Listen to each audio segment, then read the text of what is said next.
প্রায় দেড় যুগ পর বগুড়ার শহীদ চান্দু স্টেডিয়ামে ফিরছে ক্রিকেট, আর তাকে কেন্দ্র করেই শেষ মুহূর্তের প্রস্তুতি চলছে এই স্টেডিয়ামে।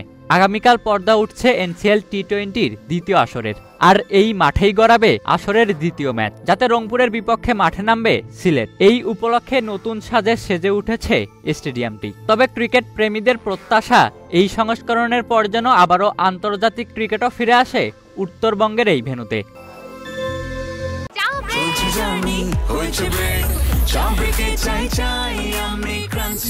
যে কোনো চা ব্রেকে বিস ক্লাব ড্রাই কেক, চায়ের সাথে আয়েশ। প্রায় দেড় যুগ বিরতির পর উত্তরবঙ্গের ক্রিকেট পাগল মানুষের কাছে এক উৎসবের নাম হতে যাচ্ছে এনসিএল টি-20 টুর্নামেন্ট।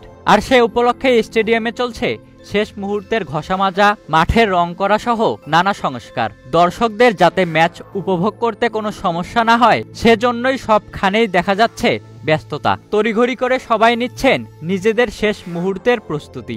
আর এই মাঠে ক্রিকেট ফেরার পর আনন্দিত দর্শকরাও।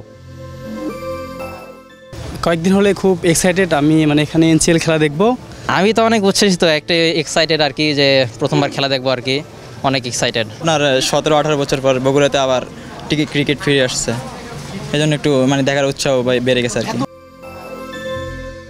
যদিও এশিয়া কাপে ব্যস্ততা থাকায় অনেক তারকা ক্রিকেটারকেই পাওয়া যাবে না এই আসরে, তবে এবারের আসরে আছেন মুশফিকুর রহিম, জাকির হাসান, আকবর আলী ও মুকিদুল মুগ্ধদের মতো তারকারা। আগামী 14 থেকে 19 সেপ্টেম্বর পর্যন্ত চান্দু স্টেডিয়ামে হবে গ্রুপ পর্বের খেলা, এরপর সিলেটে গড়াবে আসরের বাকি অংশ। এনসিএল এর দ্বিতীয় আসরের উদ্বোধন ঘিরে গত 7 সেপ্টেম্বর থেকে এই স্টেডিয়ামের ইনডোর গ্যালারি সংস্কার সহ রঙের কাজ শুরু করে দিয়েছিল বিসিবি, আর যা প্রায় শেষের পথে।